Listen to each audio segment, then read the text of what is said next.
আজ আমরা তড়িৎ রসায়নের দ্বিতীয় লেকচার আলোচনা করব। আমরা প্রথম লেকচারে ফ্যারাডের সূত্র নিয়ে আলোচনা করেছি।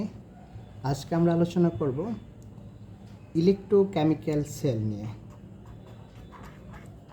ইলেকট্রোকেমিক্যাল সেল নিয়ে। ইলেকট্রোকেমিক্যাল সেল এটা কী জিনিস, এটা আমাদের বুঝতে হবে। ইলেকট্রোকেমিক্যাল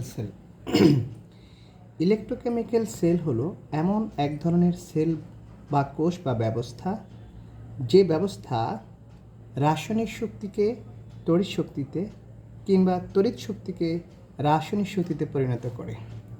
তাহলে আমরা যদি একটু সংজ্ঞাটা এইভাবে লিখি যে ইলেকট্রোকেমিক্যাল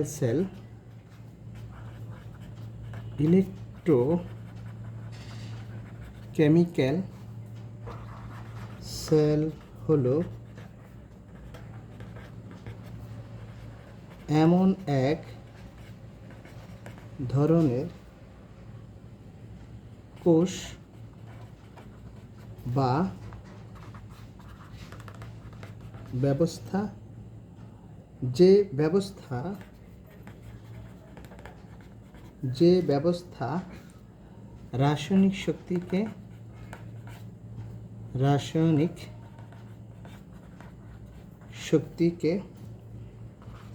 তড়িৎ শক্তিতে এবং তড়িৎ শক্তিকে রাসায়নিক শক্তিকে রূপান্তরিত করে, রাসায়নিক শক্তিতে পরিণত করে। তাহলে আমরা বুঝলাম ইলেকট্রোকেমিক্যাল সেল হলো এমন এক ধরনের কোষ বা ব্যবস্থা, যে ব্যবস্থা রাসায়নিক শক্তিকে তড়িৎ শক্তিকে অর্থাৎ কেমিক্যাল এনার্জিকে সে পরিণত করবে ইলেকট্রিক এনার্জিতে, এবং ইলেকট্রিক এনার্জিকে সে পরিণত করবে রাসায়নিক শক্তিতে। ইলেকট্রোকেমিক্যাল সেল এটি দুই প্রকার। ইলেকট্রোকেমিক্যাল সেল দুই প্রকার, যথা এক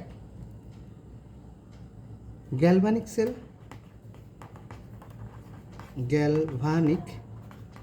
কোষ ও দুই হচ্ছে তড়িৎ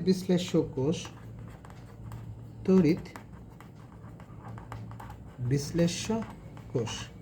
এটার ইংরেজি নামগুলো আমাদের জানতে হবে। গ্যালভানিক সেল অথবা ইলেকট্রোলাইটিক, এটাকে বলা হয় ইলেকট্রোলাইটিক সেল। এ দুই ভাগে বিভক্ত করা যায়। প্রথমেই গ্যালভানিক কোষ কি? গ্যালভানিক কোষ হচ্ছে যে কোষ রাসায়নিক শক্তিকে তড়িৎ শক্তিতে পরিণত করে। একটা কেমিক্যাল বিভিন্ন রাসায়নিক বিক্রিয়া সংঘটিত করে, সে কী করবে? সেখান থেকে বিদ্যুৎ উৎপাদন করবে বা বিদ্যুতে পরিণত হবে। তো যে কোষের মধ্যে ব্যবস্থাটা করা হবে সেই কোষটাকে বলা হবে গ্যালভানিক কোষ। আমাদের ছোট প্রশ্ন আসতে পারে যে গ্যালভানিক কোষ কি, সুতরাং এটা আমাদের জন্য একটু ইম্পর্ট্যান্ট। 1 নম্বর দিয়ে আসতে পারে যে গ্যালভানিক কোষ কাকে বলে। গ্যালভানিক কোষ, আমরা গ্যালভানিক কোষের সংজ্ঞাটা একটু দিব এখানে। গ্যালভানিক কোষ হচ্ছে যে কোষ রাসায়নিক শক্তিকে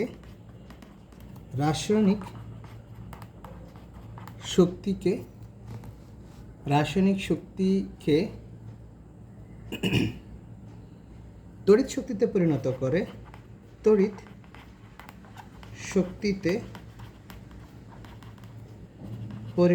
করে, তাকে গ্যালভানিক কোষ বলে।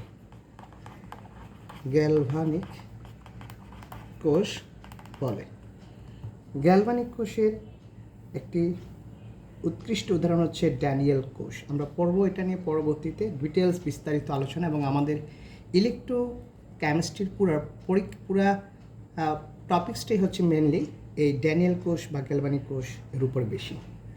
2 নম্বর হচ্ছে আমাদের তড়িৎ বিশ্লেষ্য কোষ। তড়িৎ বিশ্লেষ্য কোষ কাকে বলে? তড়িৎ বিশ্লেষ্য কোষ, তড়িৎ বিশ্লেষ্য কোষ বলতে আমরা কাকে বুঝবো? যে কোষ তড়িৎ শক্তিকে রাসায়নিক শক্তিতে পরিণত করে তাকে তড়িৎ বিশ্লেষ্য কোষ বলে। তড়িৎ বিশ্লেষ্য কোষটা হচ্ছে ঠিক গ্যালভানিক কোষের বিপরীত। তাহলে যে কোষ তড়িৎ শক্তিকে রাসায়নিক শক্তিতে পরিণত করে তাকে তড়িৎ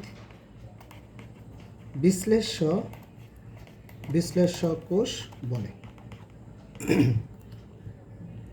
এবার আমাদের যেহেতু তড়িৎ রসায়নে এটা জারণ বিজারণের অনেক রকমের তথ্য আমাদের এখানে জানতে হয়, এই জন্য আমরা প্রথমেই এই অধ্যায়টা শুরু করার আগে আমাদের জানতে হবে যে এখানে আসলে জারণ কি। আমরা প্রথম পত্রে পড়ে এসেছি জারণ কি, অর্থাৎ যে বিক্রিয়া সাধারণত ইলেকট্রন ত্যাগ করা বোঝায় অথবা অক্সিজেনের সংযোগ ঘটে হাইড্রোজেনের ন্যায়, হাইড্রোজেন বা হাইড্রোজেনের ন্যায় তড়িৎ ধনাত্মক কোনো মৌলের প্রতিস্থাপন ঘটে, সেটা আমরা বলছিলাম জারণ। আমরা নিচের ক্লাস 9-10 পর্যায়ে আমরা পড়ে এসেছি। বাট আমাদের ইলেকট্রোকেমিস্ট্রিতে জারণের একটা বেসিক কনসেপ্ট ক্লিয়ার থাকতে হবে, সেটা হচ্ছে জারণ মানের উপর। জারণ মানটা হবে সেরকম, মানে অক্সিডেশন স্টেটটা কীরকম হবে, যখন কোনো মৌলের বা কোনো আয়নের জারণ মান বৃদ্ধি পাবে তখন আমরা বলবো তার জারণ হয়েছে, অর্থাৎ তার অক্সিডেশন স্টেট সে পালন করেছে। তাহলে আমরা যখন বুঝবো যে কোনো একটা মৌল ইলেকট্রন, কোনো একটা মৌল তার জারণ মানের বৃদ্ধি ঘটেছে তখনই তার জারণ হয়েছে। আবার বিজারণ কি? যখন কোনো রাসায়নিক বিক্রিয়ায় ইলেকট্রন গ্রহণ করবে অথবা তার জারণ মান হ্রাস পাবে তখনই আমরা বলবো যে তার বিজারণ হয়েছে। জিনিসটা যদি আমরা একটু ক্লিয়ার করি, যেমন জারণের ঘটনাটা কী ঘটছে, কারণ আমাদের এখানে অনেক সময় আমাদের বের করতে হতে পারে যে জারণ বিভব বের করো, বিজারণ বিভব বের করো। তো প্রথমে যদি জারণ বিজারণ আমি না জানি তাহলে আমি জারণ বিভব কিংবা বিজারণ বিভব আমি কিভাবে বের করব? ধরা যাক এখানে একটা মৌল, এটার কন্ডিশন হচ্ছে বা ফিজিক্যাল স্টেটটা হচ্ছে সলিড পদার্থ। এটি বোঝা গেল বা ধরলাম এটি কি করলো, একটা ইলেকট্রন ত্যাগ করে ধনাত্মক আয়নে পরিণত হলো, দ্যাট ইজ 1 ইলেকট্রন। তাহলে কি বোঝা যায় এখান থেকে যদি আমি একটু দেখি, এই মৌলটার আমরা জানি যে কোনো মৌলের জারণ মান 0 থাকে, তাহলে প্রাথমিক অবস্থায় তার জারণ মান 0, এই 0 থেকে তার জারণ মান পরিবর্তন হয়ে +1 হয়েছে। তাহলে যদি আমরা একটু দেখি জারণ মানের স্টেটটা, ইনিশিয়াল জারণ মান অর্থাৎ ইনিশিয়াল অক্সিডেশন স্টেটটা ছিল 0, বাট পরিবর্তিত জারণ মান হয়েছে +1, অর্থাৎ ফাইনাল অক্সিডেশন স্টেট হয়েছে আমার +1। তাহলে বোঝা গেল তার জারণ মানটা বৃদ্ধি পেয়েছে।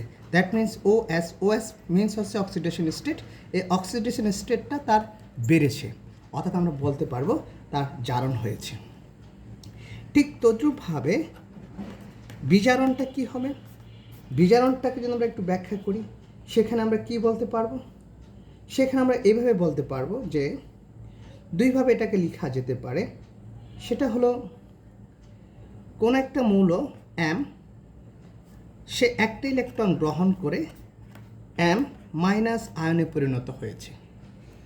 তাহলে প্রাথমিক অবস্থায় তার জারণ মান ছিল 0, কিন্তু পরবর্তীতে তার জারণ মান হয়ে গেছে -1।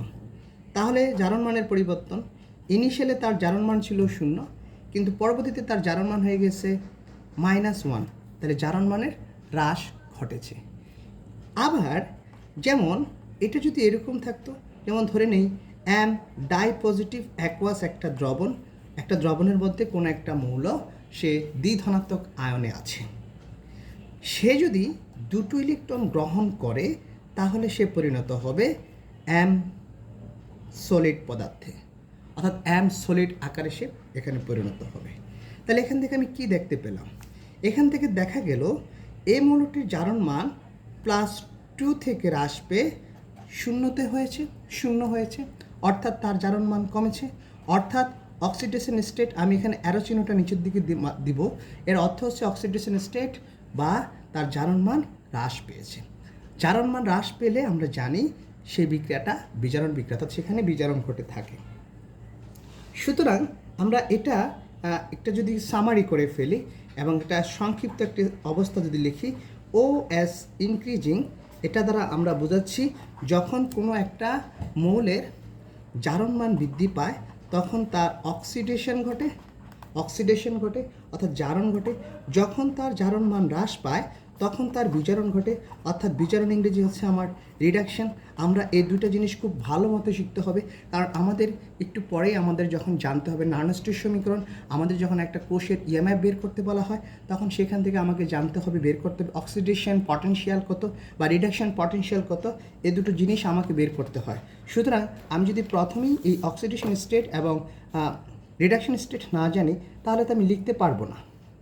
আমরা এখন একটা সুন্দর বিক্রিয়া যদি দেখি তাহলে জিনিসটা আরও ক্লিয়ার হবে।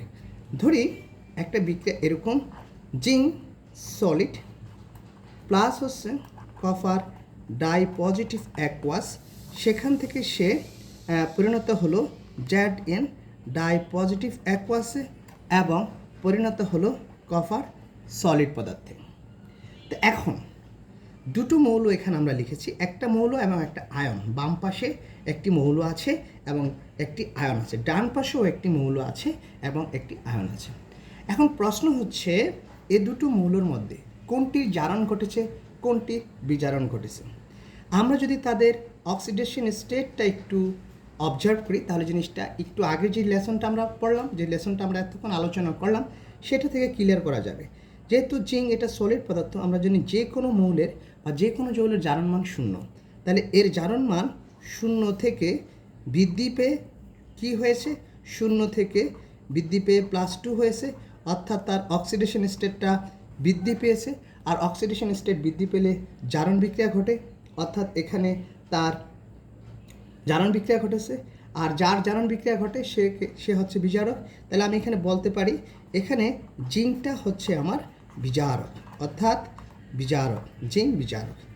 অপরদিকে আমি যদি একটু দেখি কপার, এই কপারের জারণ মানের দিকে যদি একটু খেয়াল করি, এখানে কপারের জারণ মান ছিল +2, পরবর্তীতে এখানে কপার ধাতুতে পরিণত হয়েছে, অর্থাৎ তার জারণ মান হয়েছে +2 থেকে 0, অর্থাৎ তার অক্সিডেশন স্টেটটা হ্রাস পেয়েছে। সুতরাং এখানে কপার 2+ আয়নের বিজারণ ঘটেছে। তাহলে আমি এখানে বলতে পারবো এখানে এই কপার 2+ আয়নটা হচ্ছে আমার জারক। এটাকে আরও সুন্দরভাবে যদি বলি, জারক ইংরেজি হচ্ছে অক্সিডেশন এজেন্ট, অর্থাৎ আমরা সংক্ষেপে এটা বোঝার জন্য ও এ দ্বারা প্রকাশ করব। কারণ আমাদের সামনে যতগুলো আমরা টপিকস আলোচনা করবো, এই অধ্যায়টা এমনি অনেক বিশাল বড় একটা অধ্যায় এবং অনেক বেসিক জিনিস এখান থেকে শিখতে হবে। সুতরাং আমরা এখানে ও এর মানে কী, তারপরে আর এর মানে কী, এই জিনিসগুলো যদি এখন থেকে ক্লিয়ার না করা থাকে তাহলে সামনে আমাদের বুঝতে সমস্যা হতে পারে। ঠিক তদ্রূপে বিজারকের ইংরেজি হচ্ছে রিডাকশন এজেন্ট, যেটাকে আমরা সংক্ষেপে বলবো আর এ। সুতরাং অক্সিডেশন স্টেট, রিডাকশন স্টেট আমাদের ক্লিয়ার হয়ে গেল। আশা করি এই দুটো টপিকসে আমরা এই দুটো জিনিসকে ক্লিয়ার করতে পেরেছি।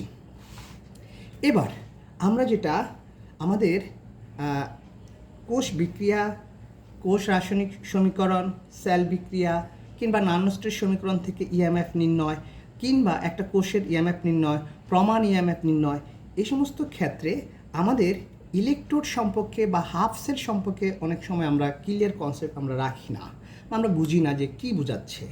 এখন আমরা এই টপিকসটা একটু বিস্তারিত আলোচনা করব যে সেখানে ইলেকট্রোড কাকে বলা হয়, হোয়াট ইজ ইলেকট্রোড।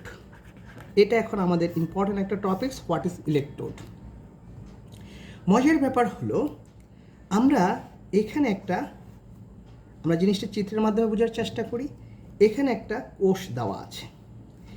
এই কোষের মধ্যে আমি একটি লবণের দ্রবণ এখানে রাখলাম।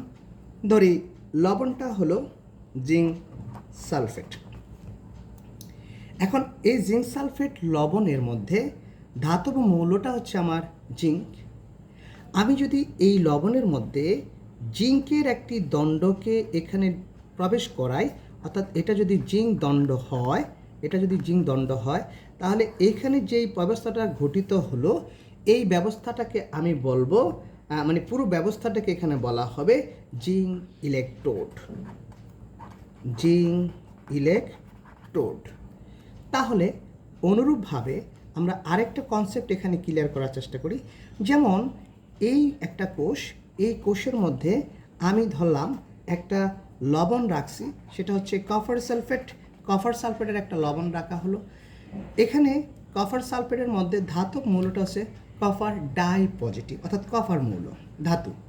এখন এই ধাতব মৌলটার যদি একটা দণ্ড, ঠিক এই কপারের একটা যদি আমি কপার দণ্ড এখানে প্রবেশ করাই, তাহলে যে ব্যবস্থাটি ঘটিত হবে এটাকে আমি বলবো কপার ইলেকট্রোড।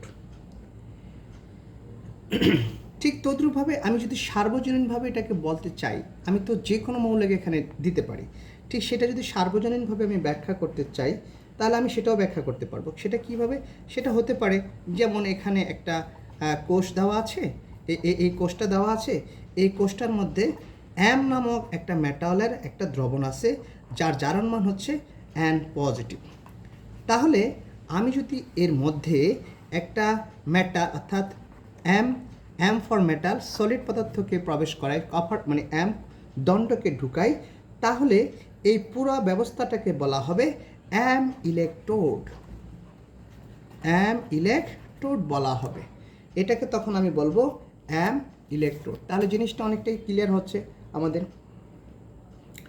এবার আমাদের যেহেতু গুরুত্বপূর্ণ টপিকসটা হলো, এখানে আরেকটা জিনিস ক্লিয়ার করতে হবে। আমরা অনেক সময় দেখি আমাদের যখন বিভিন্ন আমরা কোষ সেল নিয়ে বিক্রিয়া করি বা আমরা দেখি, সেখানে হাইড্রোজেনের ক্ষেত্রে সেখানে ছোট করে হাইড্রোজেনের পাশে, ইলেকট্রনের পাশে পিটি লেখা থাকে। এটার ব্যাখ্যা আমরা একটু পরে দেওয়ার চেষ্টা করব। এখন আমরা আমাদের যে মূল টপিকসটা ছিল গ্যালভানিক কোষ সম্পর্কে একটু আলোচনা করি। সেটা হচ্ছে গ্যালভানিক কোষে দুইটি ইলেকট্রোড ব্যবহার করা হয়, একটি হচ্ছে অ্যানোড, অপরটি হচ্ছে ক্যাথোড। আমরা এই গ্যালভানিক কোষ নিয়ে একটু সামারি করি।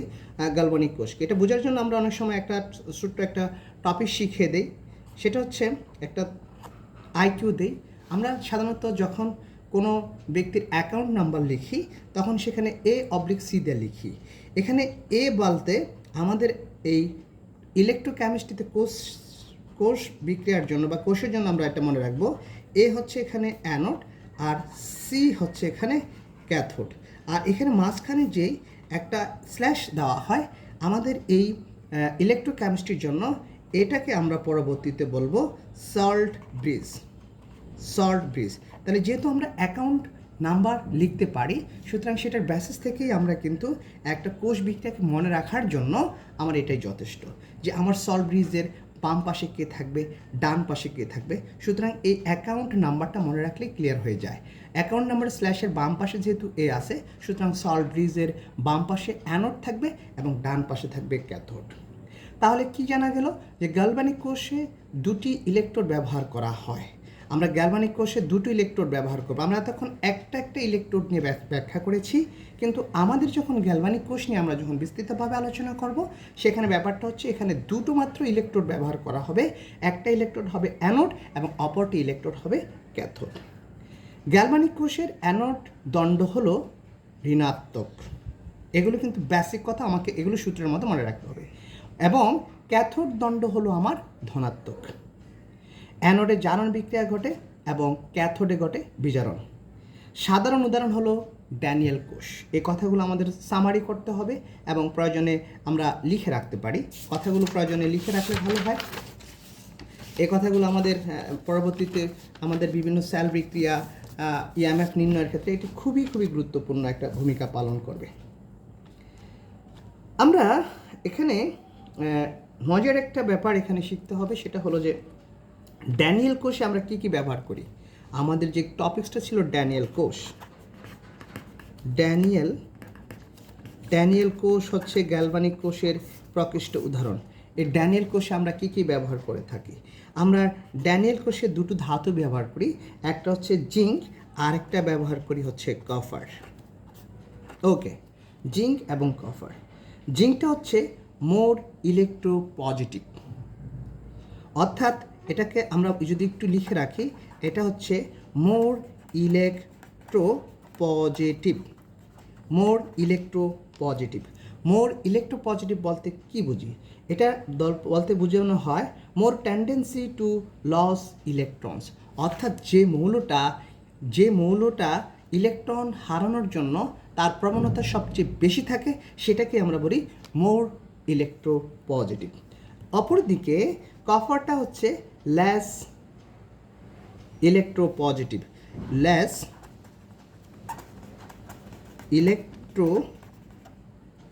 Electro positive. এই কথাটা তো আমাদের খুব মনে রাখতে হবে কেয়ারফুলি। তাহলে লেস ইলেকট্রো পজিটিভ কি? সেটা হচ্ছে less tendency to lose electrons. এবং যেটা হচ্ছে মোর ইলেকট্রো পজিটিভ, সেটা হচ্ছে আমার এখানে জিঙ্ক দণ্ডটা হবে আমার এখানে অ্যানোড, আর কপার দণ্ডটা হবে এখানে, কপারটা হবে এখানে ক্যাথোড। এই দুটো বেসিক জিনিস আমাকে অবশ্যই মনে রাখতে হবে। তাহলে ড্যানিয়েল কোষে দুইটি ইলেকট্রোড থাকবে, একটি হলো জিঙ্ক এবং অপরটি হলো কপার। আমরা যদি এখন এই পুরো ব্যবস্থাটাকে একটা চিত্রের মাধ্যমে দেখি, তাহলে এটা কিভাবে আমরা দেখতে পারি। ব্যাপারটা এই ঘটনা, এরকম একটা ঘটনা ঘটবে। এখানে একটা কোষের একটা দ্রবণ রাখা হবে, এই কোষের মধ্যে একটা দ্রবণ রাখা হবে। ধরে নিচ্ছি এই দ্রবণটার মধ্যে আমার রাখা হচ্ছে জিঙ্ক সালফেট, অর্থাৎ এই কোষে একটা জিঙ্ক সালফেটের দ্রবণ রাখা হয়েছে, এবং এই পাত্রে রাখা হয়েছে কপার সালফেটের একটা দ্রবণ। যেহেতু এখানে জিঙ্ক সালফেট রেখেছি, তাহলে আমি এখানে দিয়ে দিব হচ্ছে একটা জিঙ্ক দণ্ড, এটা জিঙ্ক দণ্ড দিয়ে দিব, অর্থাৎ এই দণ্ডটা হচ্ছে জিঙ্ক দণ্ড বা জিঙ্ক রড।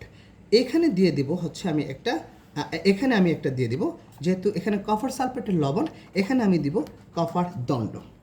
এবার যেহেতু আমি কি করব, আমার উদ্দেশ্য হচ্ছে, আমরা প্রথমেই বলছি গ্যালভানিক কোষ কী করে থাকে। গ্যালভানিক কোষের কাজ হচ্ছে যে রাসায়নিক শক্তিকে তড়িৎ শক্তিতে পরিণত করা। তাহলে এর মধ্যে যে রাসায়নিক শক্তি আছে, এটার মধ্য থেকে আমি তড়িৎ শক্তি চাচ্ছি, তাহলে আমি তড়িৎ শক্তি পাওয়ার জন্য এখানে একটা ভোল্ট মিটার সংযুক্ত করে দিব, যেটা আমার এটার কারেন্টে কতটুকু ভোল্টেজ আছে সেটা আমার মান দিবে। এভাবে আমি একটা তার দিয়ে এটাকে সম্পূর্ণ করে দেব। এখন কথা হলো, এই অবস্থায় এটি বিদ্যুৎ পরিবহন করবে কি না?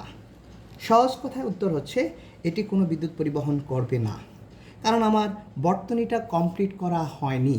এখান থেকে যদি ধরে নেই জিঙ্ক দণ্ড থেকে যদি ইলেকট্রন কপারের দণ্ডে যায়, কিংবা কপার দণ্ড থেকে যদি কারেন্ট জিঙ্ক দণ্ডের দিকে যায়, তাহলে পরবর্তী স্টেপে এসে ইলেকট্রন জিঙ্ক সালফেট অর্থাৎ জিঙ্ক দণ্ড থেকে কপার দণ্ডে যাওয়ার জন্য, কিংবা কপার দণ্ড থেকে জিঙ্ক দণ্ডে যাওয়ার জন্য যে বিকল্প রাস্তা বা আমার একটা ওয়্যারের দরকার, সেটা নাই।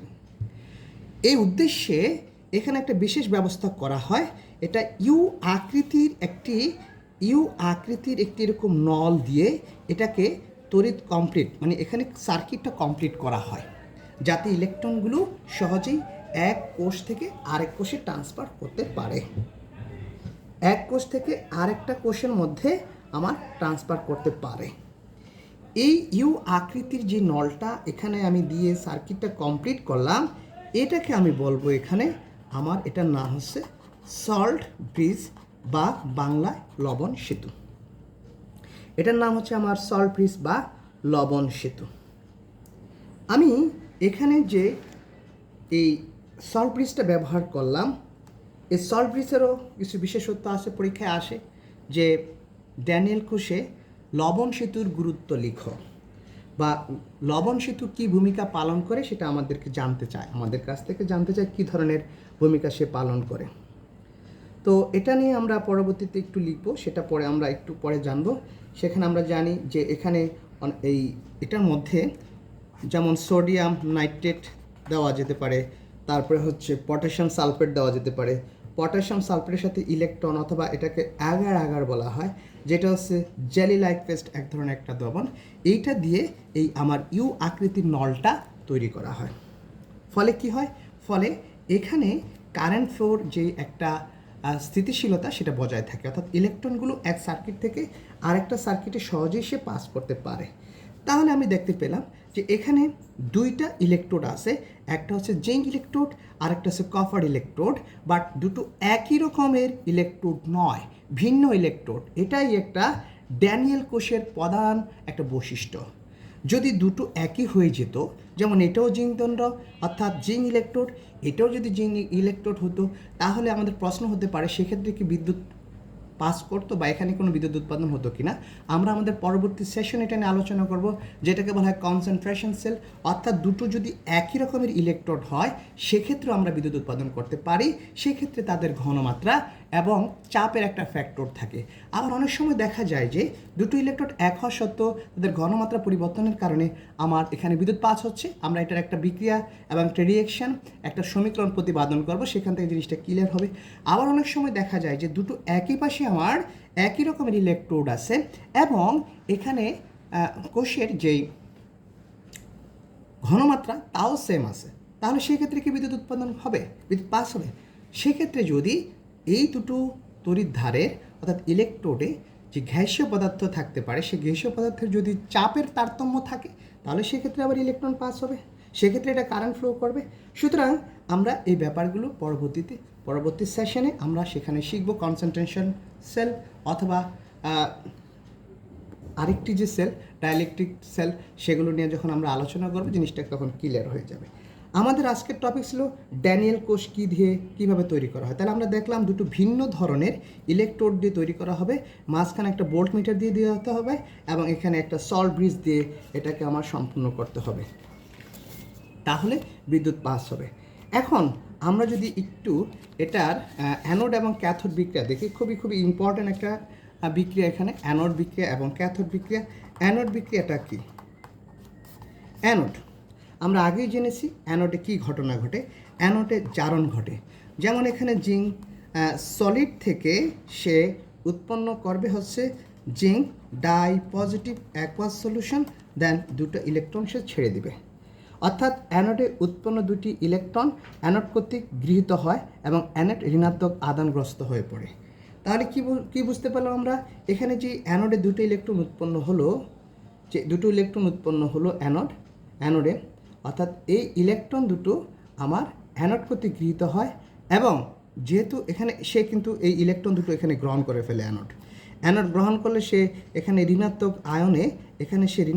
আয়নে কিন্তু পরিণত হয়, সে এখানে ঋণাত্মক আয়নে পরিণত হয়। ওকে, সে ঋণাত্মক আয়নে পরিণত হয়ে পড়ে। তাহলে এই ঘটনা ঘটলো আমার কোথায়? অ্যানোড। দেন আমার ক্যাথোডে কী ঘটনা ঘটে? দুটো খুব কমন বিক্রিয়া এবং খুবই ইম্পর্টেন্ট বিক্রিয়া। ক্যাথোডে যেটা ঘটে সেটা হচ্ছে, যেমন আমার এখানে আছে কপার সালফেট দ্রবণ থেকে, সেটা হচ্ছে কপার ডাই পজিটিভ অ্যাকুয়াস। সেই দুটো ইলেকট্রন গ্রহণ করে সে পরিণত হয় হচ্ছে কপার সলিডে পরিণত হয়। অথবা এখানে আরেকটা ঘটনা ঘটতে পারে, যেমন আমরা যদি এটাকে এইভাবে লিখি, কপার সালফেট সে আয়নিত হয়ে সে কপার ডাই পজিটিভ অ্যাকুয়াস এবং সালফেট ডাই নেগেটিভ এ পরিণত হয়। তাহলে এখানে দেখা যাচ্ছে এখানে যে কপার 2+ আয়ন আছে, এটার মানে কি? এটার মানে হচ্ছে এখানে ইলেকট্রন ঘাটতি রয়েছে। অর্থাৎ যেহেতু কপার 2+ ইলেকট্রন ঘাটতি রয়েছে, সেহেতু উক্ত কপার 2+ আয়ন কি করবে, যে এখানে কপার 2+ আয়ন সে কি করবে, কপার দণ্ড থেকে ইলেকট্রন গ্রহণ করবে। অর্থাৎ এখান থেকে সে ইলেকট্রনগুলো গ্রহণ করবে, প্রত্যেকটি ইলেকট্রন সে গ্রহণ করে সে নিউট্রাল হবে। আর এই কপার দণ্ড যখন ইলেকট্রন দিয়ে দিবে, সেই ইলেকট্রন ছেড়ে দেওয়া মানে কি, সে ধনাত্মক আয়নে পরিণত হবে, যে ধনাত্মক আয়নে পরিণত হলো। এখানে চাইলে প্রথম ছিল এখানে ঋণাত্মক আয়ন, এখন সে হলো ধনাত্মক আয়নে পরিণত হবে। তাহলে আমরা দেখলাম এইভাবে দণ্ডের ভিতরে একটা পজিটিভ এবং একটা নেগেটিভ আয়ন সৃষ্টি হচ্ছে। অর্থাৎ কপার দণ্ড এইভাবে যখন দুটো আয়ন সৃষ্টি হয়, তখন কি হয় আমরা জানি, যখন দুটো দণ্ডের ভিতরে একটাতে ধনাত্মক প্রান্ত এবং একটা ঋণাত্মক প্রান্ত সৃষ্টি হয়, এবং এই একটা ইলেকট্রন প্রান্তকে এবং একটা ধনাত্মক প্রান্তকে যদি আমি কোনো তার দ্বারা যুক্ত করি, তাহলে সেখানে বিদ্যুৎ পাস হয়। এটাই হচ্ছে মূল মেকানিজম হচ্ছে আমার ড্যানিয়েল কোষের। অর্থাৎ আমরা এই বিক্রিয়াটাকে আরও যদি সামারি করতে চাই তাহলে কি ঘটনা ঘটে, অর্থাৎ সেখানে কপার প্রথমে কি করলো, কপার অ্যানোড থেকে দুটো ইলেকট্রন, কপার 2+ আয়নটা দুটো ইলেকট্রন গ্রহণ করে কপার সলিডে পরিণত হয় এবং এই কপার ধাতু কপার দণ্ডের চতুর্দিকে আস্তে আস্তে যেখানে যেহেতু এই জায়গাটাতে সে আস্তে আস্তে এখানে জমা হতে থাকে, যেটা আমরা আমাদের প্রথম যে সূত্রটা ছিল ফ্যারাডের প্রথম সূত্র থেকে আমরা সেটার বেসিকটা ক্লিয়ার করেছি। সুতরাং আমরা এখানে আর কোনো সমস্যা হওয়ার কথা না। এবার আমরা এটাকে যদি দুটো বিক্রিয়া আকারে লিখতে চাই, প্রথম হচ্ছে অ্যানোডে কী বিক্রিয়া ঘটলো, অ্যানোডে হচ্ছে জিঙ্ক প্রথমে সলিড অবস্থায় ছিল, এই জিঙ্ক ডাই পজিটিভ হলো এবং সে দুটো ইলেকট্রন ছেড়ে দিল। অনুরূপভাবে ক্যাথোডে কী ঘটনা ঘটে, ক্যাথোডে যেটা ঘটে, ক্যাথোডে কপার 2 ডাই পজিটিভ এবং দুইটা ইলেকট্রন গ্রহণ করে সে কপার সলিডে পরিণত হলো। এবার আমরা এই দুটোকে যোগ করে একটা বিক্রিয়া লিখে ফেলি, বাট বি কেয়ারফুল, এই বিক্রিয়াটা অর্থাৎ যেটাকে আমরা বলি কোষ বিক্রিয়া, এই কোষ বিক্রিয়া লেখার পূর্বে আমাকে খেয়াল রাখতে হবে অ্যানোডে যে দুটো ইলেকট্রন ছেড়ে দিয়েছে অর্থাৎ যতগুলো ইলেকট্রন ছেড়েছে ক্যাথোডে ততগুলো ইলেকট্রন গ্রহণ করেছে কিনা, অর্থাৎ অ্যানোড এবং ক্যাথোডে ইলেকট্রনের সংখ্যা যতক্ষণ পর্যন্ত সমান না হবে ততক্ষণ আমি আমার এটার সেল বিক্রিয়া বা টোটাল বিক্রিয়াটা লিখতে পারবো না। তাহলে আমার প্রথম কাজই হচ্ছে অ্যানোডে ইলেকট্রনের সংখ্যা এবং ক্যাথোডে ইলেকট্রনের সংখ্যাকে সমান করা। আমাদের আজকের উদ্দীপকের যে আমাদের যে বিক্রিয়াটা দেওয়া আছে সেখানে ইলেকট্রনের সংখ্যা এখানে দুটো সমান আছে, সুতরাং এটাকে আমি এখান থেকে আমি টোটাল বিক্রিয়াটা লিখতে পারি। কি হবে টোটাল বিক্রিয়াটা, that is zinc solid plus copper di positive aqueous, then এখান থেকে উৎপন্ন হলো zinc aqueous then copper solid.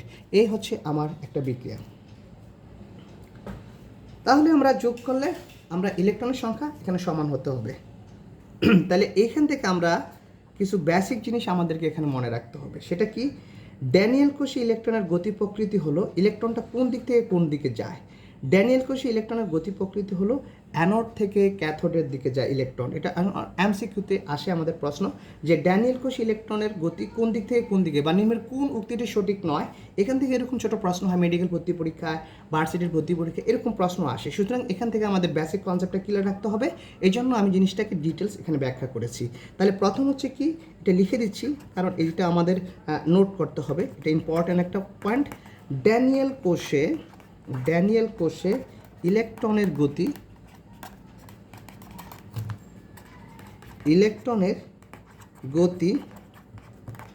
প্রকৃতি হলো অ্যানোড থেকে ক্যাথোডের দিকে, অর্থাৎ অ্যানোড থেকে ক্যাথোডের দিকে। এটা হলো 1 নম্বর পয়েন্ট। 2 নম্বর পয়েন্ট, ড্যানিয়েল কোষে বিদ্যুতের গতি প্রকৃতি হলো ক্যাথোড থেকে অ্যানোডের দিকে। অর্থাৎ আমরা জানি ইলেকট্রন যেদিকে প্রবাহিত হয় বিদ্যুৎ তার বিপরীত দিক থেকে প্রবাহিত হয়। তাহলে আমরা এখান থেকে আরেকটা পয়েন্ট লিখতে পারি, ড্যানিয়েল কোষে বিদ্যুতের গতি প্রকৃতি হলো ক্যাথোড থেকে অ্যানোডের দিকে বিদ্যুৎটা এখানে আমার পাস করবে, ক্যাথোড থেকে অ্যানোডের দিকে। দেন আরেকটা পয়েন্ট এখানে আমরা দেখলাম, যেহেতু জিঙ্ক ধাতু কী করে ইলেকট্রন সেখান থেকে যোগান দিয়ে কপারকে জিঙ্ক দণ্ডের পুরুত্ব আস্তে আস্তে সেখানে কমে, সময়ের সাথে সাথে এটা কমতে থাকে। তাহলে এটার একটা পয়েন্ট, অর্থাৎ জিঙ্ক দণ্ডের পুরুত্ব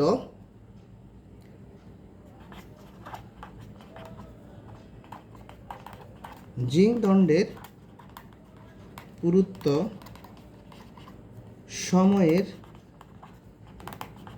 সাথে সাথে আস্তে আস্তে কমতে থাকে। এগুলো আমরা লিখে দিচ্ছি এই কারণেই, কারণ এগুলো থেকে ভর্তি পরীক্ষায় প্রশ্ন হয়, এই কারণে কথাগুলো আমাদের খুব গুরুত্ব সহকারে জানতে হবে। কপার দণ্ডের পুরুত্ব সময়ের সাথে সাথে আস্তে আস্তে বাড়তে থাকে। আমরা দেখলাম যে কপারটা কি হয়, সেখানে কফারটা আস্তে আস্তে কফার দণ্ডে যে জমা হচ্ছে, আমি একটু আগে দেখাইলাম চিত্রের মাধ্যমে, সুতরাং আমরা এই কথাটা লিখতে পারি। সেটা হচ্ছে কফার দণ্ডের পুরুত্ব সময়ের সাথে সাথে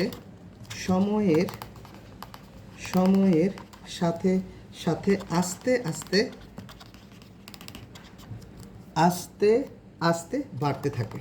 ওকে, বাড়তে থাকে। এবং আমরা জানি লবণ সেতু একটি বর্তনী সম্পূর্ণ করে। জিঙ্ক সালফেটের দ্রবণে ধনাত্মক আয়ন বৃদ্ধি পায় এবং কপার সালফেটের ঋণাত্মক আয়ন বৃদ্ধি পায়, আমরা চিত্র থেকে সেটা দেখতে পেয়েছি। এবং লবণ সেতু দ্রবণের আদানের নিরপেক্ষতা বজায় রাখে। এখানে লবণ সেতুর গুরুত্ব নিয়ে আরও প্রশ্ন আসবে, আমরা সেটা আলোচনা করব। এবং এখানে লবণ সেতু আরেকটা কাজ করে, সেটা আমরা ফিজিক্সে আমাদের সেমিকন্ডাক্টর অ্যান্ড ইলেকট্রনিক্সে একটা টপিকস আছে যে ডায়োডের একটা অধ্যায় আছে। সেই ডায়োডে আমরা দেখি যেখানে একটা ডিপ্লেশন লেয়ার সৃষ্টি হয় বা একটা জাংশন সৃষ্টি হয়। এখানে এই ঘটনাটাও এই জায়গাতে আমরা দেখতে পাচ্ছি যে এই যে লবণ সেতু অর্থাৎ ড্যানিয়েল কোষের মধ্যে লিকুইড জাংশন পটেনশিয়াল সৃষ্টি হয়। লবণ সেতু কী করে? এই লিকুইড জাংশন পটেনশিয়ালকে বিমুক্ত করে বা প্রতিহত করে, কারেন্ট ফ্লোটাকে সে বজায় রাখে। সুতরাং এখানে এই পয়েন্টটা আমাদের জন্য খুবই গুরুত্বপূর্ণ একটি পয়েন্ট। যদি বলা হয় যে লিকুইড জাংশন অর্থাৎ ড্যানিয়েল সেলের লিকুইড জাংশন পটেনশিয়ালকে কে প্রতিহত করে, যদি প্রশ্ন এইভাবে আসে পরীক্ষায়, তাহলে অবশ্যই আমাদের অ্যান্সার হবে লবণ সেতু বা সল্ট ব্রিজ। আমি লিকুইড জাংশন পটেনশিয়ালটাকে একটা আলাদা টপিক সেটা আলোচনা করবো। এটা একটু বিশাল বিস্তৃতভাবে বলতে হবে, যেহেতু এটা ফিজিক্সের বেসিক, এই জন্য এটা আমি পরবর্তী সেশনে দেখাবো। আমাদের এটা এখানে আরেকটা পয়েন্ট করতে হবে, সেটা হচ্ছে যে লবণ সেতু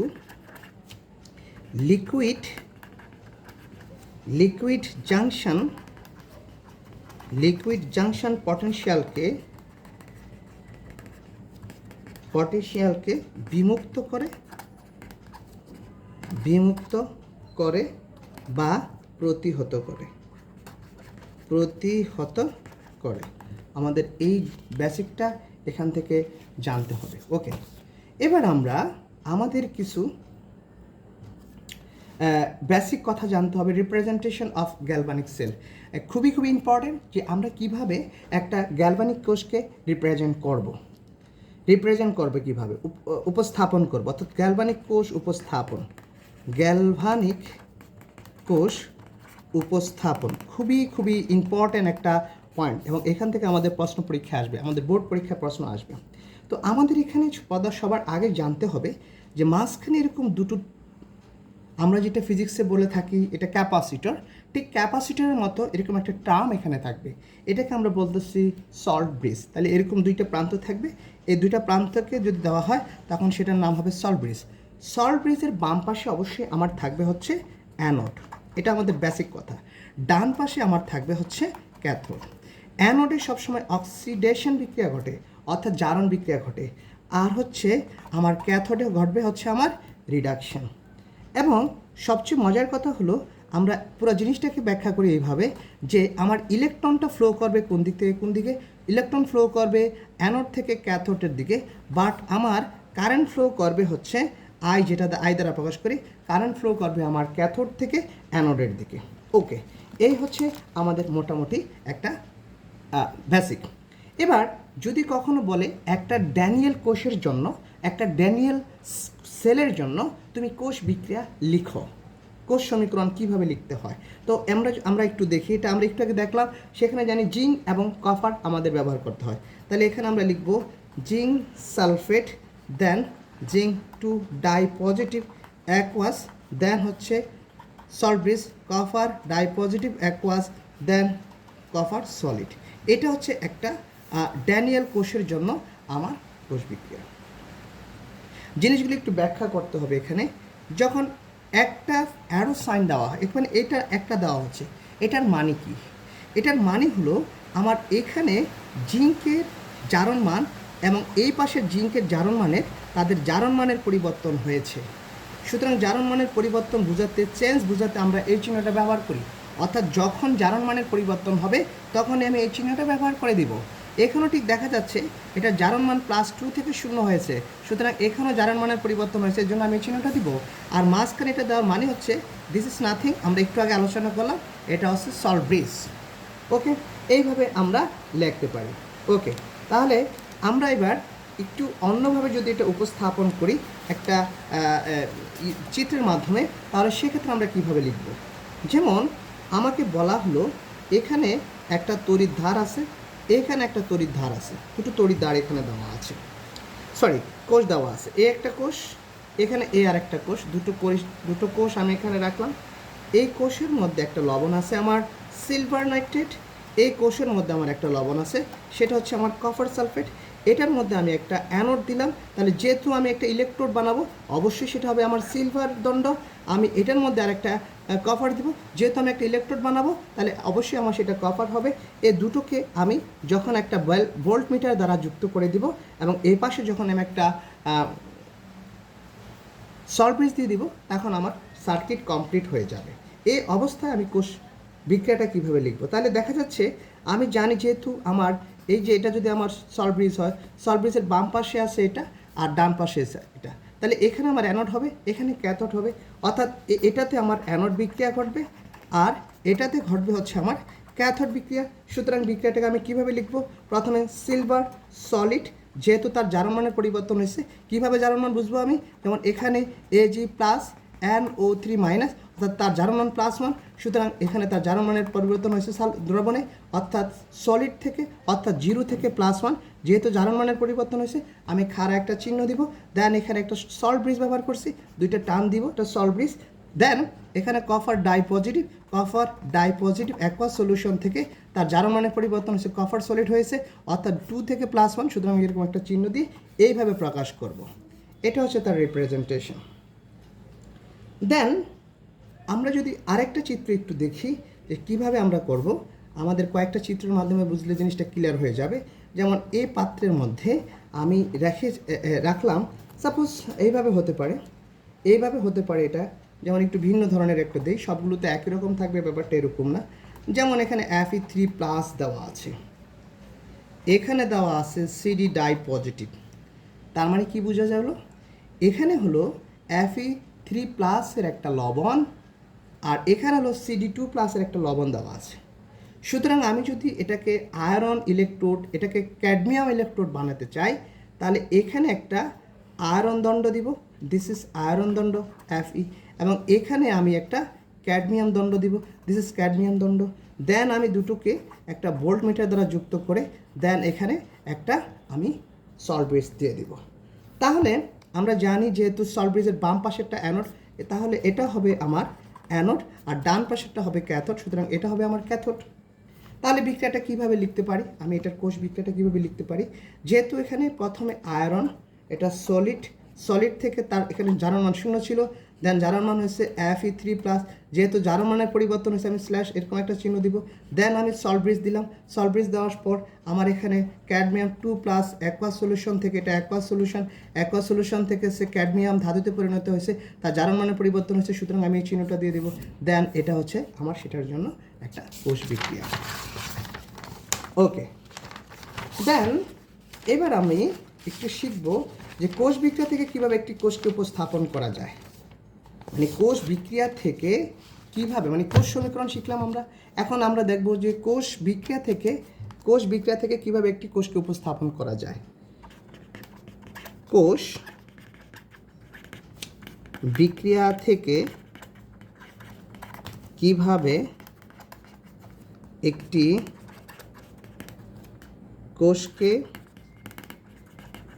উপস্থাপন করা যায়, জিনিসটা আমাদের জন্য এটা দরকার, কারণ আমাদের প্রয়োজন আছে। একটা বিক্রিয়া দেওয়া হলো, মানে কোষ বিক্রিয়া, যেমন Zn solid plus copper di positive aqueous, then হচ্ছে Zn ডাইপজিটিভ অ্যাকোয়াস, দেন হচ্ছে আমার কপার সলিড। ওকে, আমি একটু দেখি যে এখানে জিঙ্কের জারণ মান 0 থেকে দেন হচ্ছে ডাইপজিটিভ, এবং কপার হচ্ছে ডাইপজিটিভ থেকে হচ্ছে 0, অর্থাৎ এখানে তার জিঙ্কের জারণ মানটা 0 থেকে +2 হয়েছে, অর্থাৎ তার অক্সিডেশন স্টেট বৃদ্ধি পেয়েছে, এবং কপারের ক্ষেত্রে তার অক্সিডেশন স্টেট হ্রাস পেয়েছে। সুতরাং আমরা জানি যেখানে জারণ মান বৃদ্ধি পায় সেখানে হয় অ্যানোড। তাহলে জিঙ্ক হচ্ছে আমার এখানে অ্যানোড, জিঙ্কে অ্যানোড বিক্রিয়া ঘটবে এবং কপারে আমার যেটা ঘটবে সেটা হবে ক্যাথোড। অর্থাৎ অ্যানোডে জিঙ্কে অ্যানোড হবে আর কপারটা হবে ক্যাথোড। অর্থাৎ তাহলে জিঙ্ক দণ্ডে আমার জারণ বিক্রিয়া ঘটবে এবং কপার দণ্ডে আমার বিজারণ বিক্রিয়া ঘটবে। ওকে, তাহলে আমি যদি এটাকে কোষ সমীকরণ আকারে লিখতে চাই তাহলে সেটা কীভাবে লিখতে হবে? That zinc Z and solid then Z and di positive aqueous salt bridge that is CU di positive aqueous then copper solid. এইভাবে আমি এটাকে লিখতে পারি। ওকে, এইভাবে লিখব। অনুরূপভাবে আমরা অন্যান্য বিক্রিয়াগুলো এইভাবে আমরা লিখতে পারবো। যেটাই দেওয়া থাকুক না কেন আমরা কোষ বিক্রিয়াকে রিপ্রেজেন্ট করতে পারবো এইভাবে। আমরা বিভিন্নভাবে এটাকে সলভ করে আমরা দেখতে পাবো যে কীভাবে এটা আমরা করতে পারি। এখানে আমরা আরেকটা জিনিস একটু বোঝার চেষ্টা করি, সেটা হলো আমার একটু ব্যতিক্রমধর্মী একটা শিখি। যেমন আমার ZnS থেকে পজিটিভ অ্যাকোয়াস এই একটা বিক্রিয়া, সেখান থেকে তারা বলল zinc die positive aqueous then হচ্ছে হাইড্রোজেন গ্যাস। এটার ক্ষেত্রে আমি কিভাবে কোষ সমীকরণটা লিখব? এটা হচ্ছে কোষ বিক্রিয়া। কোষ বিক্রিয়া থেকে কোষ সমীকরণটা আমি কিভাবে লিখব? এটা আমাদের খুব গুরুত্বপূর্ণ একটা টপিকস। এখানে আমাদের খুব গুরুত্ব সহকারে জিনিসটা বুঝতে হবে। এই বিক্রিয়াটার ক্ষেত্রে আমরা একটু যদি দেখি, জিঙ্কের জারণ মান ছিল 0 থেকে তার জারণ মান হয়েছে 2+, অর্থাৎ 0 থেকে তার জারণ মান 2+। দ্যাট মিনস অক্সিডেশন স্টেটটা বৃদ্ধি পেয়েছে, অর্থাৎ এটা জারণ হয়েছে, অর্থাৎ এখানে আমার এটা অ্যানোড বিক্রিয়া ঘটবে। অপরদিকে যদি আমরা একটু দেখি হাইড্রোজেনের ক্ষেত্রে তার জারণ মান +1 থেকে 0 হয়েছে, অর্থাৎ অক্সিডেশন স্টেটটা তার হ্রাস পেয়েছে। অক্সিডেশন স্টেট হ্রাস পাওয়া মানে হচ্ছে এখানে তার রিডাকশন বা বিজারণ বিক্রিয়া ঘটবে, এখানে রিডাকশন বিক্রিয়া ঘটবে। এইটা দুইটা আমাদের এখানে দুটো জিনিস ঘটে গেল, একটা হচ্ছে ইয়েতে ঘটবে একটা। এখন আমরা যদি এটাকে কোষ রাসায়নিক সমীকরণে লিখতে চাই সেখানে কিভাবে লিখব? ওকে, আমরা প্রথমে জানি জিঙ্ক দণ্ডকে, জিঙ্ক ইলেকট্রোডকে এক পাশে লিখতে হয়, তারপরে ওখানে একটু আগে আমরা কপার ইলেকট্রোডকে এক পাশে লিখেছি। তো এখানে আমাদের যেটা জিঙ্ক ইলেকট্রোডকে যদি আমি এভাবে লিখি, জিঙ্ক সলিড থেকে সেটা হচ্ছে জিঙ্ক ডাই পজিটিভ হয়েছে, যেহেতু তার জারণ মানের পরিবর্তন হয়েছে আমি চিহ্ন দিয়ে দেব। মাঝখানে আমার দিতে হবে কি একটা সল্ট ব্রিজ থাকলে এটা হচ্ছে S+ অ্যাকোয়াস দেন হচ্ছে হাইড্রোজেন গ্যাস। এটা হচ্ছে জলীয় দ্রবণ, এটা হচ্ছে তার তড়িৎধার, এটা ছিল তার তড়িৎধার, অর্থাৎ পুরো ব্যবস্থাটা তার জিঙ্ক ইলেকট্রোড। তাহলে এই ব্যবস্থাটাকে আমি কি বলবো? এই ব্যবস্থাটাকে বলা হবে হাইড্রোজেন ইলেকট্রোড। এখানে খুব গুরুত্ব সহকারে জিনিসটা বুঝতে হবে। আমরা যখন এই বিক্রিয়াটা লিখি তখন এখানে পাশে প্লাটিনাম একটা শব্দ লিখে তারপরে এটা লিখে দিই। এটার ব্যাখ্যা কি? এই প্লাটিনামকে কেন দেওয়া হয়? প্লাটিনাম না দিলে কি হবে? এটার যুক্তিগতটা কি? এই জিনিসটা এখন আমরা একটু ব্যাখ্যা করব। সেটা হচ্ছে এরকম যে আমরা যদি কি করি, একটা দ্রবণ, এই দ্রবণের মধ্যে হাইড্রোজেন আছে এমন একটা দ্রবণ নেই, হাইড্রোজেন আছে ধরি যেমন যেটা হতে পারে সালফুরিক অ্যাসিড, হতে পারে নাইট্রিক অ্যাসিড, হতে পারে ফসফরিক অ্যাসিড, অর্থাৎ হাইড্রোজেন আছে এমন একটা দ্রবণ নিলাম। তাহলে আমি যদি এই দ্রবণটাকে অ্যানালাইসিস করি, এটা জলীয় দ্রবণে কী হবে? S+ উৎপন্ন হবে, দ্যাট মিনস অ্যাকোয়াস সলিউশন, এবং এখানে সালফেট ডাই মাইনাস আয়ন উৎপন্ন হবে, অর্থাৎ S+ হবে এবং সালফেট মাইনাস হবে। তাহলে যেহেতু আমার পজিটিভ আয়নটা হচ্ছে S+, সুতরাং এটার মধ্যে যদি আমি একটা হাইড্রোজেনের একটা তড়িৎধার দিতে পারি তাহলেই আমি এটাকে হাইড্রোজেন ইলেকট্রোড বলতে পারবো। বাট প্রশ্ন হচ্ছে আমার হাইড্রোজেন তো গ্যাস, হাইড্রোজেন গ্যাসকে তো এখানে এইভাবে রাখা যাবে না, কারণ সে তো তড়িৎধার হিসেবে থাকবে না, সে তো গ্যাস উড়ে যাবে। এখন প্রশ্ন হলো এই হাইড্রোজেন দিয়ে আমি কিভাবে একটা তড়িৎধার তৈরি করব, অর্থাৎ আমি কিভাবে তার দিয়ে হাইড্রোজেন দিয়ে একটা দণ্ড তৈরি করব। হাইড্রোজেন দিয়ে এই দণ্ড তৈরি করার নামটাই হচ্ছে আমার হাইড্রোজেন তড়িৎধার। ওকে, হাইড্রোজেন তড়িৎধার। এটা করার জন্য কি করা হয়? এটা করার জন্য একটা বিশেষ ব্যবস্থা আমি যদি একটু দেখি, এটা আমি একটা দেখাচ্ছি ব্যাপারটা কিভাবে ঘটে। এখানে ইউ আকৃতির একটা নল এইভাবে রাখা হয়, এখানে প্লাটিনামের একটি দণ্ড দিয়ে জাস্ট এইভাবে এটাকে উপরের দিকে উঠে দণ্ডটা এইভাবে রাখা হয়। আর এই জায়গাটাতে হাইড্রোজেন গ্যাসকে একটা নির্দিষ্ট অ্যাটম বা একটা নির্দিষ্ট চাপে এটাকে কি করা হয়, এটার মধ্যে ঢুকানো হয়। ঢুকে এরকম ইউ আকৃতির একটা নল তৈরি করা হয়, যেটা হচ্ছে প্লাটিনামের তৈরি এই এটাকে রাখা হয় প্লাটিনামের তৈরি দিয়ে, প্লাটিনাম দিয়ে এটাকে এইভাবে সুন্দর করে আমি এটা আটকে দিই। এখন দেখা গেল যখন হাইড্রোজেন গ্যাস এর মধ্যে এরকম প্লাটিনামের দণ্ড দিয়ে দেওয়া হয়, প্লাটিনামের এই দণ্ডের একটা বিশেষত্ব আছে, সে হচ্ছে হাইড্রোজেন গ্যাসকে সে ক্যাপচার করে। অর্থাৎ যখন কোনো পাত্রের মধ্যে শুধু হাইড্রোজেন গ্যাস না, সেটা হতে পারে ক্লোরিন, হতে পারে অর্থাৎ যারা গ্যাস, হতে পারে নাইট্রোজেন, হতে পারে অক্সিজেন, হতে পারে ফ্লোরিন, এখানে যে গ্যাসগুলো থাকবে সেই গ্যাসগুলোকে সে কী করবে, প্লাটিনামটা শোষণ করবে। তাহলে এখানে এটা যদি প্লাটিনাম হয় এবং হাইড্রোজেনকে সে যদি শোষণ করতে থাকে, তাহলে হাইড্রোজেন গ্যাসটা এই প্লাটিনাম তারের উপর এইভাবে জমা হতে থাকবে, তখন এই পুরো ব্যবস্থাটা হয়ে যাবে একটা হাইড্রোজেন ইলেকট্রোডের মতো। এই কারণে তখন পুরো ব্যবস্থাটাকে আমি হাইড্রোজেন ইলেকট্রোড বলতে পারবো। আর যেহেতু হাইড্রোজেন গ্যাসটা তখনই একটা ইলেকট্রোডের মতো, একটা হাইড্রোজেন দণ্ডের মতো কাজ করে যখন তার সাথে প্লাটিনামের একটা ধাতু দিয়ে দেওয়া হয়। এই কারণে আমরা যখন কোনো গ্যাসীয় পদার্থের বা গ্যাসীয় মৌলের যখন তড়িৎধার ব্যাখ্যা করব অথবা তার দণ্ডকে ব্যাখ্যা করব, অবশ্যই তার পাশে প্লাটিনাম গ্যাসটাকে লিখে দেবো, প্লাটিনাম সলিড পদার্থটাকে লিখে দেব, কারণ প্লাটিনামটা হচ্ছে আমার একটা সলিড পদার্থ। সুতরাং এই সলিড পদার্থ দিয়ে আমি কি করলাম, আমি তার তৈরি করলাম। তাহলে আমরা এটার জন্য এইভাবে লিখতে পারি। অনুরূপভাবে আরও ঘটনা আছে, আমরা সেটাও লিখতে পারবো।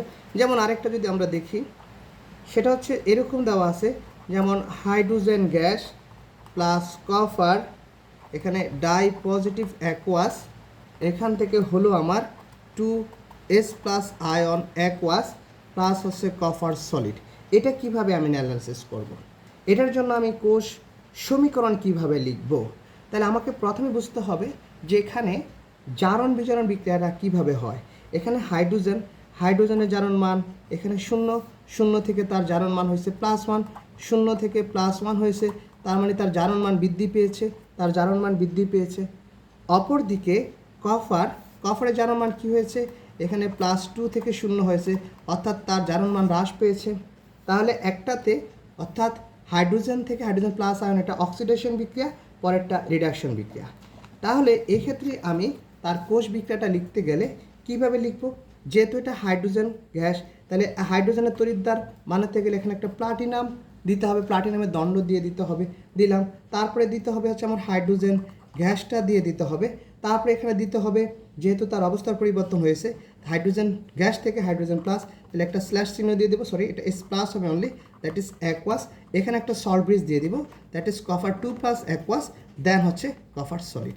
এটা হচ্ছে আমার এটার জন্য আমার কোষ সমীকরণ। এবার আমরা একটু ব্যতিক্রমধর্মী একটা বিক্রিয়া আমরা অ্যানালাইসিস করে সেটার জন্য কোষ সমীকরণ লিখতে চাচ্ছি, একটু ব্যতিক্রমধর্মী এটা, এবং আমাদের জন্য এটা একটু কঠিন। ভর্তি পরীক্ষাগুলোতে হয়তো বা এই ধরনের প্রশ্ন পরীক্ষা আসতে পারে, তো সেটা আমরা একটু গুরুত্ব সহকারে সলভ করি। Cr2O7, দ্যাট ইজ 2 - AQ, দেন হচ্ছে Fe ডাই পজিটিভ AQ, এটা ট্রান্সফার হয়ে কিসে পরিণত হলো, সেটা হচ্ছে Cr3 প্লাস AQতে পরিণত হলো, প্লাস Fe3 প্লাস AQতে পরিণত হলো। এটার জন্য অর্থাৎ এই বিক্রিয়াটার জন্য আমাকে কি করতে হবে, এই বিক্রিয়াটার জন্য আমাকে কোষ সেল রিঅ্যাকশন অর্থাৎ কোষ সমীকরণটা লিখতে হবে। তাহলে আমি প্রথমে দেখি, এখানে Cr2O7 অর্থাৎ ক্রোমিয়াম ডাই নেগেটিভ আয়নে ক্রোমিয়ামের জারণ মান হচ্ছে এখানে +6। আমরা ফার্স্ট ইয়ারের অধ্যায়ে জারণ বিজারণ অধ্যায়ে কীভাবে জারণ মান বের করতে হয়, কীভাবে জারণ মান থেকে কীভাবে তাদের জারণ সংখ্যা বের করতে হয়, আমরা সেগুলো শিখে এসেছি। তাহলে আমরা দেখতে পাচ্ছি যে ক্রোমিয়ামের জারণ মান +6 থেকে +3 হয়েছে, অর্থাৎ তার জারণ মান এখানে হ্রাস পেয়েছে। তাহলে জারণ মান হ্রাস পাওয়া মানে হলো তার রিডাকশন হয়েছে। অপরদিকে আয়রনের জারণ মান +2 থেকে +3 হয়েছে, তাহলে এখানে কি হলো? তাহলে তার জারণ মান বৃদ্ধি পেয়েছে, অর্থাৎ এখানে অক্সিডেশন হয়েছে, এখানে তার অক্সিডেশন হয়েছে। আচ্ছা, যদি অক্সিডেশন হয়ে থাকে তাহলে এই বিক্রিয়াটাকে আমরা কিভাবে লিখতে পারি? আমরা বিক্রিয়াটা কিভাবে লিখব? অক্সিডেশন বিক্রিয়াটাকে আমরা এভাবেই লিখতে পারি, যেমন এখানে আমরা যদি একটু দেখি, এখানে কিন্তু যেহেতু এই অক্সিজেন 7টা, এখানে অবশ্যই অক্সিজেন গ্যাস উৎপন্ন হবে, অপরদিকে আমার ওই পাশেও গ্যাস উৎপন্ন হবে, অর্থাৎ ক্রোমিয়ামের পাশে একটা গ্যাস উৎপন্ন হবে। তো দুটো গ্যাস যখন উৎপন্ন হবে তখন আমি এই তড়িৎধারের কোষটাকে কিভাবে লিখব? প্রথমে প্লাটিনাম একটা দিয়ে দেন কমা। ওখানে আরেকটা জিনিস আমরা একটু ভুল করে আসছি মনে হয়, এখানে যখন আমরা প্লাটিনাম লিখব অবশ্যই এখানে দিয়েছি কমা দিতে হবে, এটার একটা নিয়ম, কমা দিতে হবে। ঠিক তদ্রুপভাবে এবার কমা দেওয়ার পর আমরা এটা এখানে কমা হবে না, আয়রন ডাই পজিটিভ অ্যাকোয়াস থেকে আয়রন টাই পজিটিভ অ্যাকোয়াস হবে, দেন আমি সল্ট ব্রিজ লিখব, দেন Cr2O7 ডাই নেগেটিভ AQ লিখব, দেন Cr3+AQ, লাস্টে আবার প্লাটিনাম সলিড লিখে দিব। এই হচ্ছে আমার এই বিক্রিয়াটার জন্য কোষ সমীকরণ, কোষ বিক্রিয়া, কোষ সমীকরণ। এখন এই দুটো জিনিস আমাদের পরবর্তীতে আরও সুন্দরভাবে জানতে হবে। যেমন এখানে Fe2 দুটো একটু ভিন্ন জিনিস, Fe ডাই পজিটিভ অ্যাকোয়াস থেকে Fe টাই পজিটিভ অ্যাকোয়াস, এটাকে আমরা বলবো আয়নিক ইলেকট্রোড, এটাকে আমরা বলবো আয়নিক ইলেকট্রোড। কেন? কারণ তার আয়নের পরিবর্তন হয়েছে, এইটাও আয়ন এটাও আয়ন। সুতরাং যদি বলা হয়, এটা পরীক্ষা প্রশ্ন আসতে পারে, নিম্নের কোনটি আয়নিক ইলেকট্রোড, ভর্তি পরীক্ষা আসতে পারে, নিম্নের কোনটি আয়নিক ইলেকট্রোড? তো আমরা অনেক সময় বেসিক না থাকার কারণে অ্যান্সার করতে পারি না। আমরা যদি একটু ক্লিয়ারলি দেখি, এখানে Fe2+, এটা হচ্ছে সলিড না, এর আগে আমরা যতগুলো করেছিলাম এখানে সলিড ছিল, তার জারণ মান ছিল 0, এই পাশে তার আয়ন ছিল, বাট এখানে স্টার্টিং হয়েছে আয়ন দিয়ে এবং শেষও হয়েছে আয়ন দিয়ে, সুতরাং এটাকে লেখা হয় আয়নিক ইলেকট্রোড, এটাকে আমরা বলবো আয়নিক ইলেকট্রোড। ওকে, দেন আবার আমরা যদি দ্বিতীয় অপশনটা দেখি, সেটা কি হয়েছে? সেখানে হয়েছে Cr2O7 ডাই নেগেটিভ AQ, দেন এটা দেওয়ার পর এটাকে বলা চেঞ্জ, এটাকে পড়া হয় change Cr try positive aqueous. তাহলে এটাকে কি আমি আয়নিক ইলেকট্রোড বলতে পারবো কি না? আমরা এখানেও দেখি আয়ন দিয়ে শুরু হয়েছে, ডাই নেগেটিভ 3+, অর্থাৎ এটাও আয়ন দিয়ে শেষ হয়েছে, তাহলে এটাও হচ্ছে একটা আয়নিক ইলেকট্রোড। তাহলে আমরা এখানে দুটো জিনিস আমাদের একটু মাথায় রাখতে হবে, আমি একটা নোট আকারে দিচ্ছি, কারণ আমরা ভুল করি, এই জিনিসটা আমাদের ভুল হতে পারে, বা লেখার সময় আমাদের এই জিনিসটা আমাদের না জানার কারণে আমরা লিখতে পারি না।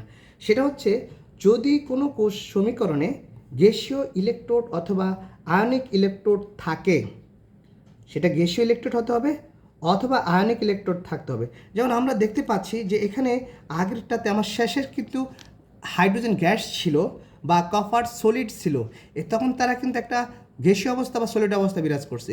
এখানে কিন্তু কোথাও গ্যাসীয় অবস্থাও নাই, সলিড অবস্থাও নাই, শেষ অবস্থা হচ্ছে আমার আয়ন দিয়ে শেষ হয়েছে, আয়ন দিয়ে শুরু হয়েছে। তাহলে এই ক্ষেত্রে কি করতে হবে, সেই জিনিসটা আমাদের একটু জানতে হবে, যে সেই ক্ষেত্রে আমি কিভাবে আমার কোষ বিক্রিয়া লিখব। সেটা হলো, যদি কোনো কোষ সমীকরণে আমাদের এখানে আরেকটা জিনিস করতে হবে, আমি প্লাটিনাম কেন লিখেছিলাম, প্লাটিনামটা কেন লিখেছি, প্লাটিনামটা দিয়ে কেন শেষ করছি, এটার ব্যাখ্যাটা হচ্ছে, এখানে তো কোনো গ্যাস নাই, এখানে আমরা যদি এটা গ্যাস হতো আয়রন 2+, তাহলে আমি বলছি গ্যাসকে কনজাম করার জন্য আমি এখানে প্লাটিনাম দিয়েছি, কিংবা এটাকে কনজিউম করার জন্য আমি এখানে প্লাটিনাম দিয়েছি, ব্যাপারটা তো আমার সেরকম না।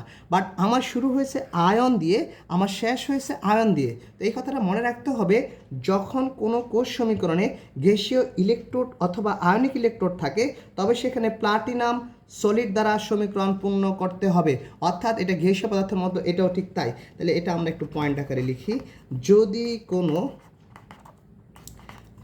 কোনো কোষ সমীকরণে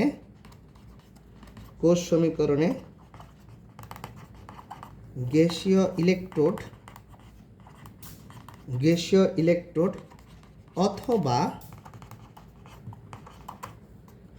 আয়নিক ইলেকট্রোড থাকে, তবে সেখানে প্লাটিনাম সলিড দ্বারা সমীকরণ পূর্ণ করতে হবে। কথাটা অবশ্যই আমাদের এখানে খুব সুন্দরভাবে এটা পয়েন্ট আকারে মনে রাখতে হবে।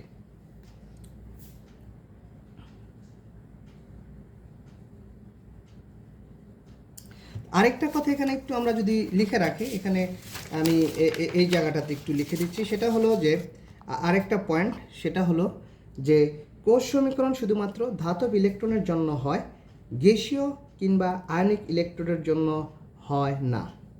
কোষ সমীকরণ শুধুমাত্র ধাতব ইলেকট্রোডের জন্য হয়, গ্যাসীয় কিংবা আয়নিক ইলেকট্রোডের জন্য হয় না। এই জন্য প্লাটিনাম দিয়ে সেটাকে আমরা এই একটা ধাতবে অংশে নিয়ে আসি। সুতরাং এই কথাটা একটু লিখি আমরা, কোষ